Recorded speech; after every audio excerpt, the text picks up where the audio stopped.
Bienvenue à tous pour une nouvelle vidéo. Oh, chaîne par fluo. Ah, franchement, c'est impressionnant. Alors, elle a été complètement restaurée. Bon, c'est pas trop ma technique de poncer comme Jaja avec une ponceuse, mais franchement, ça rend bien. Mais par contre, ce qui est perturbant, c'est les crochets de cette lumière-là. Bon, c'est de la sec, hein, c'est sûr. Mais par contre, c'est perturbant de se dire qu'ils ont fait d'énormes crochets. En fait, on voit que ça sur la barre fluo.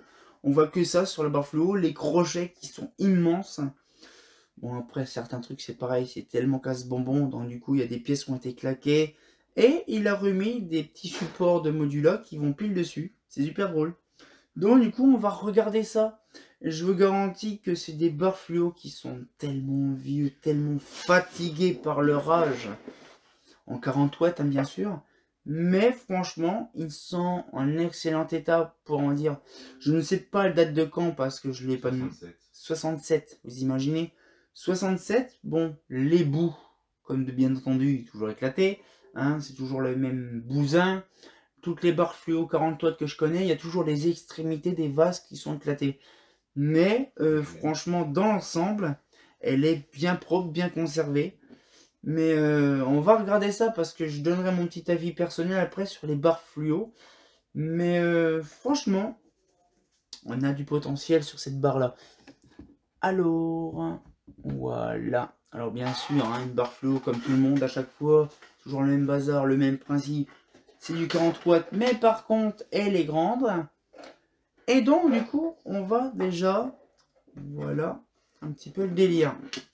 Voilà, donc une belle petite barre. Donc, bien sûr, franchement, c'était poncé. Bon, après, de loin, ça se voit pas de trop. Hein. Franchement, voilà. Mais par contre, ça se voit que c'est la nuit parce que ça aurait été de l'acier, ça aurait été complètement rerouillé en 10-15 minutes. Mais franchement, c'est ça là. C'est ça qui fait drôle, c'est des immenses machines. Qui est assez perturbant à ouvrir en fait. C'est des grosses oreilles. C'est impressionnant ce qu'ils ont fait à l'époque. Pour ça en fait. C'est vraiment une grosse oreille. Non. Mais apparemment c'est facilement ouvrable. Alors ça il faut vraiment faire gaffe. Mais ce que je veux dire dans l'ensemble, c'est que ça c'est le truc d'origine. On le voit. Mais par contre, ça c'est pas d'origine, c'est le fameux truc de Modula qui a été remplacé la grosse bride. Ça rentre bien dedans et c'est vrai que bon, ça tombe bien comme ça un truc de Modula, ben, ça va bien dedans. Donc ça c'est super bien pensé en fait. Mais franchement, c'est vraiment un luminaire des années 60 et de Belgique. C'est belge, un sec, hein, de toute façon. Mais c'est assez bizarre, ça fait vraiment un moule à cake allongé, un moule à gâteau. Mais bon, hop là, tac, là, l'intérieur. Par contre, je fais gaffe parce qu'il y a la bride qui est juste en dessous qui me fait mal à ma jambe. Mais je fais gaffe, voilà. C'est quand même perturbant d'ouvrir ça. Parce que c'est pas souvent que ça s'ouvre comme ça. Voilà. Par contre, le joint, la hauteur de vasque, en fait, c'est drôle parce qu'ils l'ont pas coupé vraiment un peu plus bas. Non, c'est très remonté. Et là, c'est vraiment une vasque style en métacrylate, vous savez, des années 60, un petit peu comme la LF, des choses comme ça. C'est vraiment un striure bien connu des années 60. Bon, ça, je vais le mettre ailleurs. Et alors, qu'avons-nous là-dedans? Alors, on a déjà des jolis petits Clos-Claude. Donc ça, les Claude, alors ça, c'est tout un parambule. Donc là, non, c'est ouvert. C'est vrai que moi, les tubes fluo, c'est pas trop mon truc. Il faudra vraiment que je m'adapte de faire ça. Là, là. Toc, normalement, si tout se passe bien, le tube, il n'est pas tourné. Ah non, c'est bon. Comment que ça se fait que je vois pas, moi, le truc? Ah, c'est là. Ok. Donc là, maintenant. Non, bah, c'est quoi ce truc-là? Alors ça, je supporte pas les trucs de tube fluo. C'est ça. Quand en fait, je ne sais pas où est-ce qu'il est. Peut-être que c'est là. Comment ça se tourne? Là. Ok, c'est peut-être là. Non, ok. Ah ok, non, c'est parce qu'en fait les broches étaient tellement noires qu'en fait je savais même pas où c'était. Ok, bon, des petits tubes Claude. Blanc, blanc Z. C'est quoi ce blanc Z? C'est blanc industrie. Oh, Made in RFA. C'est le blanc. République française. Non, tu sais c'est où ça? RFA, c'est pas en France, hein. C'est où? Non, le RFA, c'est... Alors là, vous allez peut-être me... Non, c'est pas CFA, donc R. République... C'est africain. Ah d'accord. La RFA. Peut-être que vous allez me dire, non, c'est une énorme connerie, là, c'est tiré par les cheveux, mais je crois que la RFA, c'est un truc comme le CFA. Le CFA, c'est la Côte d'Ivoire. C'est en France CFA, Côte d'Ivoire, donc là, RFA, je crois que c'est ça. Parce que je sais que c'est... Il y a eu une... Là, c'est tiré par les cheveux, mais il faut vraiment que je recherche, justement, par rapport à ça. Mais... Alors bien sûr, la même technique traditionnelle des ouvertures de chez Clarel ou à sec, des petits triangles qui pivotent et qui tournent. Ça fait plaisir. Par contre, là, on dirait qu'il y a un sens que je suis pas si sûr. Mais ça n'a pas de sens non plus. Hop là. Franchement, j'aime bien. C'est ça qu'il me faudrait. Moi, c'est un truc comme ça, un triangle. Alors, le ballast. Bon, je suis sûr qu'il est plus d'origine. Oh, si d'origine, ça c'est intéressant. Alors, c'est vrai que ça, par contre, comme il est lourd. Oh! Un ballast sec, il est beau. 67, ouais. Conforme à la norme. La norme, hein, bon, hein. Conforme à la norme des années 60, hein. Mais par contre, c'est vraiment drôle de voir un petit peu le délire là du ballast. 2 fois LF40, une fois 20 watts. Non, 1m20 plutôt. Allumage rapide, 220. Facteur de puissance, 95. Ah oui, c'est vrai, il n'y a pas de... Ouais, c'est des rapid start. Ouais. C'est des rapid start. Mais franchement, les fils sont en très bon état. Et c'est perturbant, je pense que c'est toi qui les as remplacés. Non, c'est fil d'origine, j'ai nettoyé. Ah ouais, pas mal. Du fil... Si j'en ai remplacé 2. Des verts, je crois. Ouais. C'est le fil Éclatec. Ouais. Mais c'est impressionnant parce qu'on se dit quand même que les fils sont d'origine, mais en fait, c'est vraiment, oui, il n'y a pas de bornier, c'est directement... Oui, ça c'est pareil, je vais expliquer après, juste après, le délire des tubes fluo chez ASEC, avec leur délire d'avoir des ballasts qui sont complètement éclatés, et que c'est impossible à réparer. Ça, c'est... Ça se fait, mais c'est très chiant. Oui, ça c'est sûr. Mais par contre, c'est super bien. Par contre, il faut qu'on m'explique un truc, pourquoi il y a un crochet ici et un crochet là. On dirait qu'il y a un emplacement pour mettre... je ne sais pas. C'est bizarre. Je vois pas ce qui pourrait être assujetti. Peut-être pour la mise en maintenance, mais ça je suis pas si sûr. Mais c'est perturbant, parce qu'en fait il y a le système là, mais il y en a un qui est juste ici. C'est bizarre. Bon, ça, je sais pas ce que c'est le délire de ça. Puis après on voit que c'est vraiment une pâle copie. Hein. C'est vraiment, c'est centré et inversé. Mais ouais, c'est quand même bizarre. Alors les douilles, c'est des ASEC. Heureusement que c'est pas des douilles que je connais. Style... Hein? C'est pas les douilles d'origine. Ah, les douilles d'origine, c'était des espèces de trucs. Elles étaient complètement éclatées. Ouais, les trucs... C'était exactement les mêmes. Ouais. Ah, parce que je sais que moi j'avais des douilles, on les appelle avec Dorian des douilles Among Us. C'est des trucs qui étaient sur ressort. Tu mettais dedans, c'était éclaté. Parce que j'ai une RQM et justement c'était comme ça.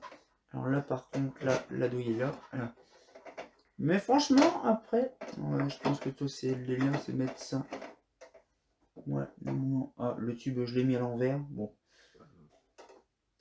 Après c'est vrai que j'ai pareil, je ne comprends pas les gens avec leur délire de oui, il faut mettre le tampon au niveau du starter.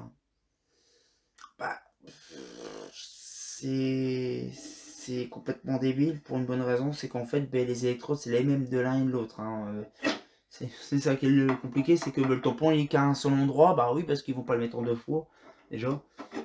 Et un tube fluo, bah, c'est qu'une simple électrode, et l'électrode c'est une simple résistance, donc je vois pas trop l'intérêt de vouloir dire oui mais bon ceci cela non, ça c'est l'autre sens, ça je vais mettre de l'autre sens. Mais je sais pas, ça c'est...